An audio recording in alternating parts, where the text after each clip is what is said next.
नमस्कार, आप देख रहे हैं डिबेट लाइव। मैं हूं आपके साथ अनुराग दीक्षित। इस सवाल के साथ कि आखिर उत्तर का किला बचाने में कैसे कामयाब रहे प्रधानमंत्री नरेंद्र मोदी। अलग अलग न्यूज एजेंसीज ने, न्यूज चैनल्स ने जो सर्वे किया, एग्जिट पोल किया, उसमें यह बात साफ नजर आ रही है कि उत्तर भारत में भारतीय जनता पार्टी लगभग उसी स्थिति में है जिस स्थिति में 2019 में थी। एंटी इनकम्बेंसी, इस तरीके के तमाम शब्दों का इस्तेमाल हो रहा था। कहा जा रहा था कि सबसे ज्यादा डेंट अगर हो सकता है तो उत्तर भारत में होगा, क्योंकि यहां पर तो पहले से ही पॉलिटिकल पार्टी के तौर पर बीजेपी चरम पर है। राजस्थान में इससे ज्यादा कहां जाएगी, मध्य प्रदेश में इससे ज्यादा कहां जाएगी, या उत्तर प्रदेश में कहां इससे बेहतर कर पाएगी।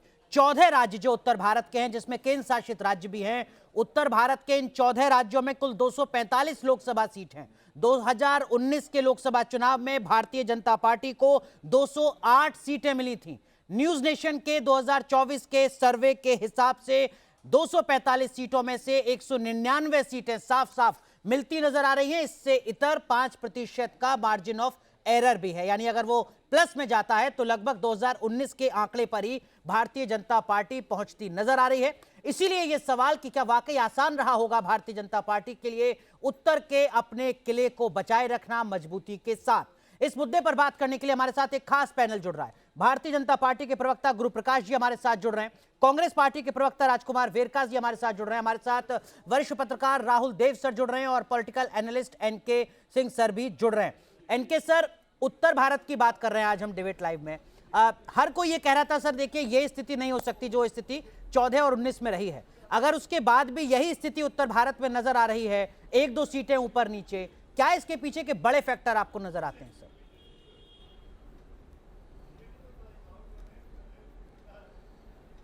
नहीं, एक तो ओवरआर्किंग इन्फ्लुएंस जो देश के प्रधानमंत्री का है, हम उसको निगेट नहीं कर सकते। और वो ओवरआर्किंग इन्फ्लुएंस जो है वो पैन इंडियन कैरेक्टर लेता जा रहा है। साउथ इंडिया में वो नहीं था, लेकिन इस इलेक्शन में साउथ इंडिया में आ गया।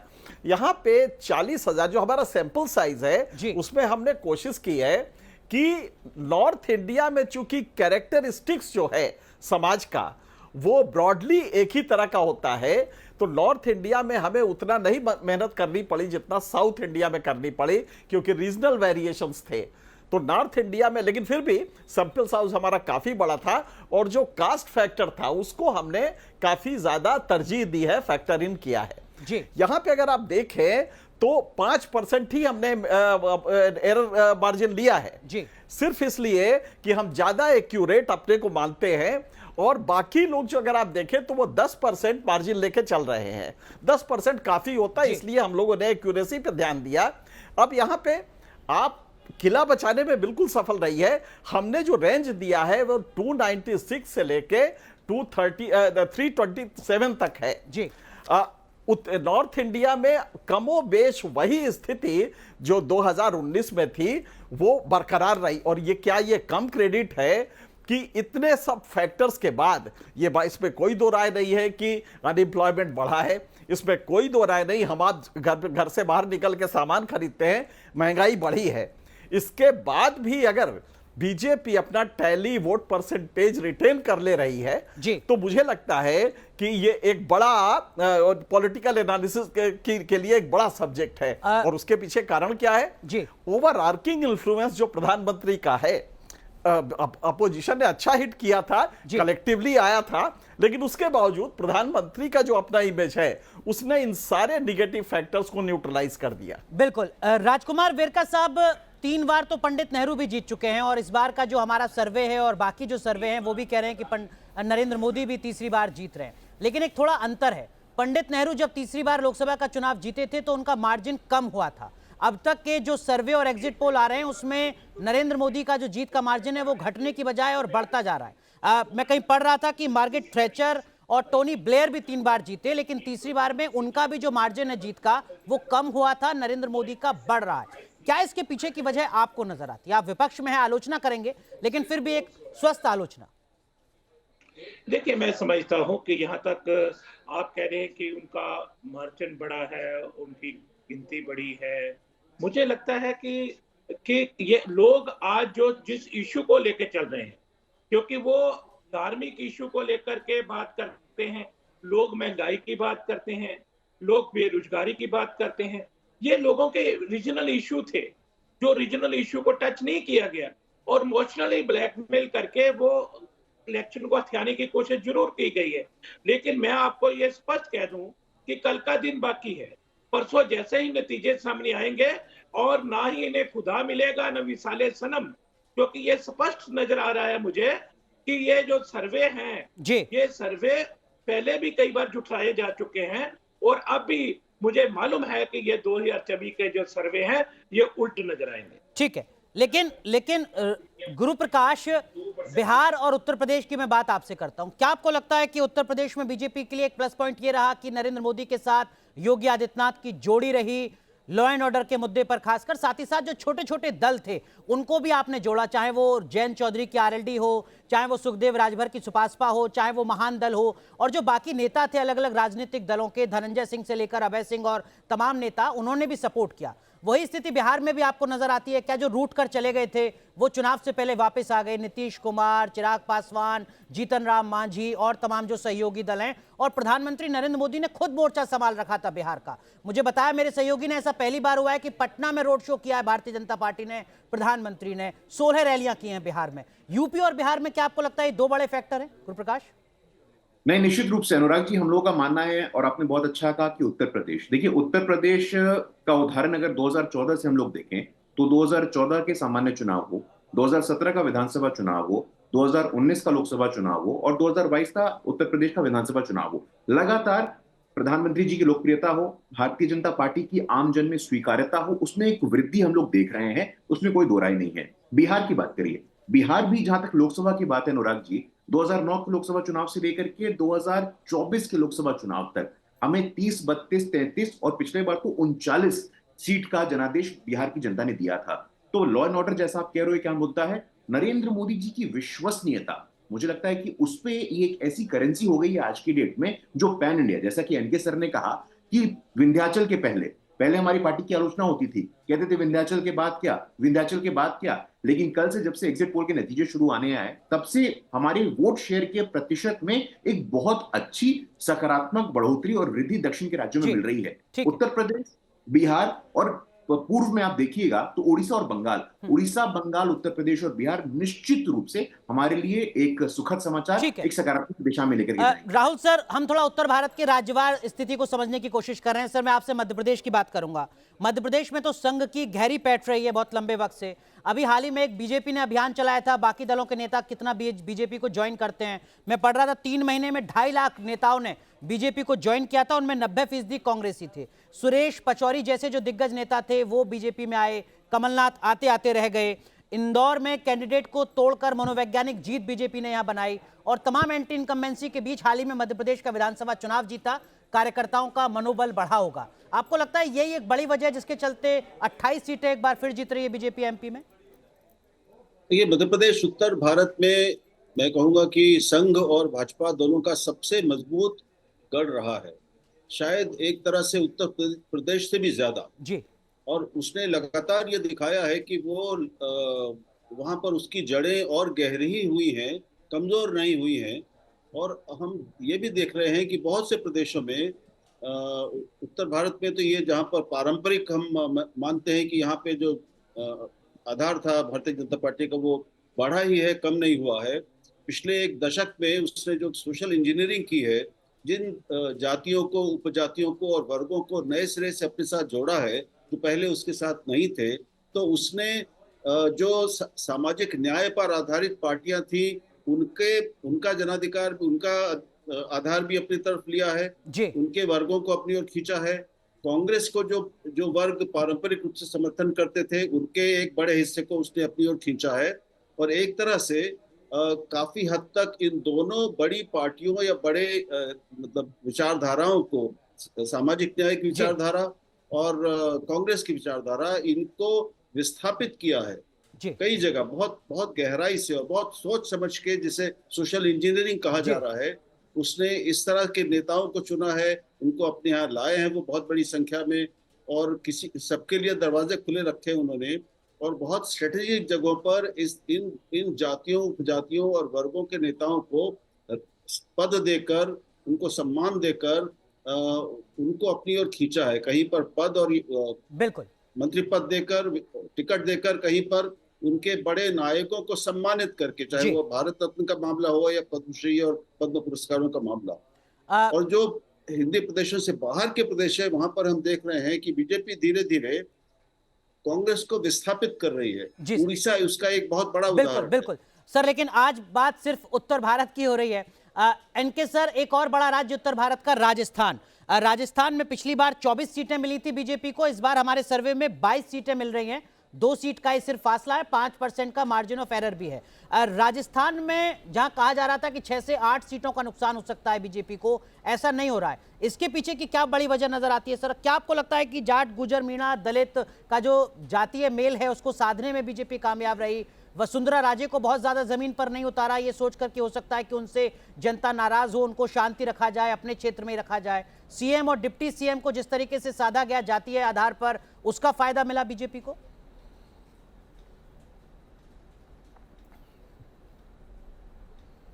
नहीं अनुराग, ये हमारी एनालिसिस में एक बहुत बड़ी गलती अक्सर होती है कि हम जब सफलता देखते हैं तो उसके अनुरूप परिभाषा करते हैं और ये मानते हैं चूंकि सफल रहा इसलिए सही होगा। यहाँ पे वसुंधरा राजे को ना लाना, उनको दूर रखना, इसने पॉजिटिव किया है या नेगेटिव किया है, ये मुझे सिर्फ इससे ना देखिए कि रिजल्ट अच्छा रहा है जी। रिजल्ट अच्छा से एक तो सत्य नहीं हो जाता है और दूसरा ये है इसका, क्योंकि बहुत सारे कारण है चुनाव जीतने के। लेकिन एक बात जरूर है कि आपने 22 जो हमने दिया है, अगर इसको 5% नेगेटिव कर देंगे तो ये तब 20 पे आ जाएगा और 20 पे आएगा, जो लॉस होगा वो 5 सीटों का होगा। इसलिए हमें लगता है कि इसको भी देखा जाए कि 5% है। अब उत्तर भारत में अगर आप पूरा देखें तो मुझे याद है, मैं आपको एक छोटा सा किस्सा बताऊं कि आडवाणी जी के जमाने में एक बार हमने संघ के किसी लीडर से कहा कि भाई कुछ भी कहिए, आडवाणी जी का बीजेपी को इतनी दूर तक लाने में बहुत बड़ा कंट्रीब्यूशन है। तो उसने हमसे जवाब दिया बड़े तिरछे नजरों से, कहा कि और आडवाणी जी को वहां तक पहुंचाने में किसका कंट्रीब्यूशन है? जाहिर है वो संघ की तरफ इशारा कर रहे थे। सिर्फ मोदी का कंट्रीब्यूशन नहीं है, उत्तर भारत में संघ ने जबरदस्त काम किया है, एक दशकों तक काम किया है, पसीना बहाया है और विकास के जो तमाम पैरामीटर्स है उसमें वो शिक्षा जैसे है, ट्राइबल एरिया में शिक्षा है, इनका जो शिक्षा प्रभाग है, इन लोगों ने बहुत काम किया है। तो इसने बीजेपी को बेस दिया है। बिल्कुल। मोदी ऐसा एक कैरिस्मेटिक लीडर आता है और वो इस बेस को बढ़ाना शुरू करता है। वरना आप अगर देखें तो अनएम्प्लॉयमेंट, महंगाई एक ऐसा फैक्टर है जो सरकारें गिरा सकता था। बिल्कुल। लेकिन अगर उसने तीसरे टर्म में भी नहीं गिराया बीजेपी को, तो ये सिर्फ एक ही कारण है कि मोदी जैसा व्यक्तित्व है। गुरुप्रकाश, दिल्ली की अगर बात करें तो पिछली बार भी 7 में से 7 सीटें बीजेपी को मिली थी, इस बार भी हमारे सर्वे में 7 की 7 सीटें बीजेपी को मिल रही हैं। इसके पीछे काफी मेहनत करनी पड़ी बीजेपी को। 7 सिटिंग एमपीज में से 6 के टिकट काटने पड़े, कांग्रेस में बगावत हुई, उसका फायदा सियासी तौर पर लिया और अरविंदर सिंह लवली को आपने अब बुला लिया अपने यहाँ पर। कहा यह भी जा रहा है कि आप और कांग्रेस का जो गठबंधन हुआ उससे आपको फायदा मिल रहा है, क्योंकि दोनों ही पार्टियों के जो कार्यकर्ता हैं जमीन पर वो आपस में नहीं मिल पाए। नहीं, देखिए पुनः मैं बताऊंगा अनुराग जी की दिल्ली में भी 2014-2019 की भांति 2024 में कोई ऐसा सरप्राइज नहीं मिलने वाला है। हम लोग आश्चर्यचकित नहीं है। और जहां तक आम आदमी पार्टी और पंजाब में समन्वय की कमी की बात है, ये दिल्ली के अलावा पंजाब में भी देखने को मिल रहा है। दिल्ली में उनका गठबंधन है, पंजाब में एक दूसरे से चुनाव लड़ रहे हैं। तो यदि हम लोग पंजाब में सीटें आएंगी तो आप कहिएगा कि पंजाब में हमें इसका लाभ हुआ है। लाभ या हानि का इससे कोई संबंध नहीं होता है कि सामने वाली पार्टियां क्या कर रही हैं। हमारा काम, और जैसा कि अभी कहा गया कि मोदी मैजिक, हम मोदी मैजिक के आगे कहते हैं अनुराग जी मोदी मेहनत।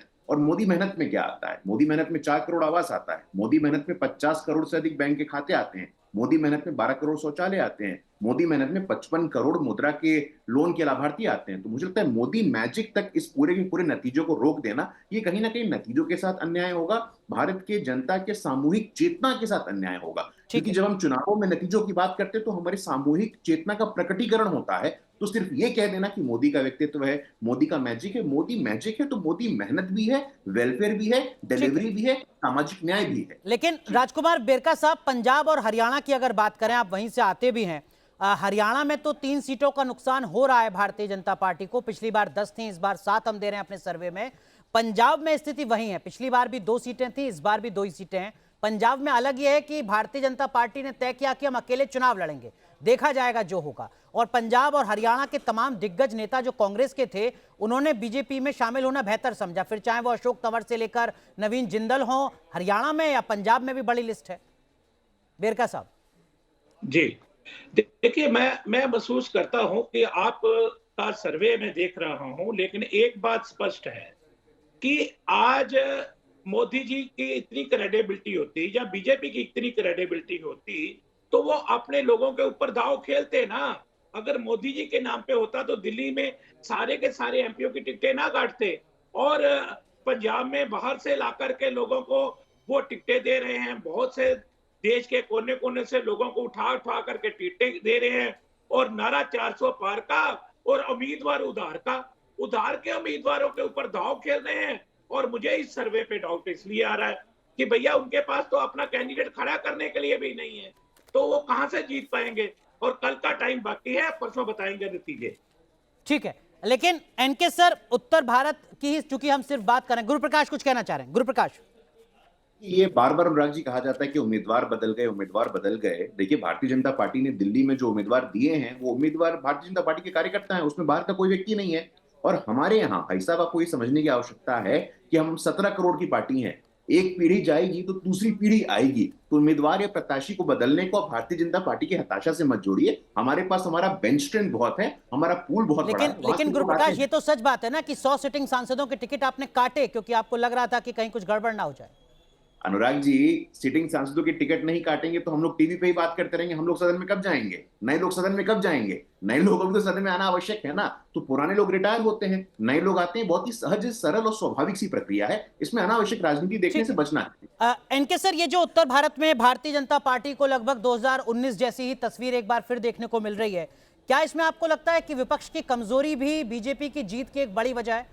मध्य प्रदेश, राजस्थान, छत्तीसगढ़ के जब विधानसभा चुनाव हो रहे थे तो इंडिया गठबंधन की एक बैठक तक नहीं हुई, लगातार सहयोगी दल सवाल खड़ा कर रहे थे।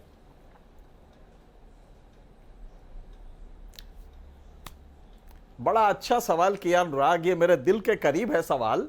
लेकिन हम एक चीज गुरु का बता दें कि हम लोग 5 साल से प्रतीक्षा कर रहे हैं कि गुरु ऐसे प्रखर लोग जो युवा हैं वो संसद में पहुंचे, क्वालिटी कम से कम संसद की अच्छी हो। मेरी भी तो हम लोग भी यही चाहते हैं कि अगर यंग जनरेशन आ रहा है तो गुरु ऐसे पढ़े लिखे लोग पहुंचे, ये बिल्कुल अच्छा होगा। जी सर, बिल्कुल। गुरु को हम बहुत बचपन से जानते हैं, इसलिए हम कह सकते हैं कि एक प्रतिभाशाली प्रखर नेतृत्व है। लेकिन जो बुनियादी सवाल था, इंडिया गठबंधन की कमजोरी, कि ये विपक्ष की कमजोरी नहीं तो और क्या है। बिल्कुल सही कहा, ये कमजोरी नहीं तो क्या है। हम लोग दिन रात कह रहे थे कि भयंकर बेरोजगारी है, दिन रात कह रहे थे कि महंगाई है, और महंगाई तो भोगा हुआ यथार्थ है। अनुराग, आप भी जब सब्जी खरीदने जाते होंगे तो वहां देख लेते होंगे कि परवल 140 रुपए किलो है। तो इसके बावजूद अगर जनता वोट दे रही है तो ये फेल्योर किसका है? जो अपोजिशन है उसके पास कमिटेड कैडर नहीं है, उसके पास आइडियोलॉजिकल कमिटमेंट है भी नहीं, कभी इधर घूमता है कभी उधर घूमता है। अब की बार जिसकी भागीदारी संख्या भारी, ये सब शुरू कर दिया, उसके बाद गरीब अमीर शुरू कर दिया। अगर इसी पे सस्टेन करे, एक तो यूनिटी ही बहुत देर बाद हुई, काफी वक्त लग गया, और यूनिटी अगर हुई थी तो कम से कम आपकी आइडियोलॉजी की पर्सनालिटी समझ में आनी चाहिए। अनफॉर्चुनेटली कैडर आपका है नहीं, तो आपकी बातें नीचे तक जा नहीं पाती हैं। मोदी जी अपने कैडर से माफ कीजिएगा, वक्त पूरी तरीके से खत्म हो चुका है इनके साथ। बहुत सारे मुद्दे ऐसे हैं जिनको 4 तारीख के लिए अभी छोड़ देते हैं, चर्चा काफी ज्यादा करनी होगी, लगातार करनी होगी। बहुत बहुत शुक्रिया आप चारों का जुड़ने के लिए डिबेट लाइव में, और उत्तर भारत में बीजेपी की मजबूती के आधार क्या हैं ये समझाने के लिए धन्यवाद। बिना शोर, मुद्दों पर जोर, डिबेट लाइव अनुराग दीक्षित के साथ।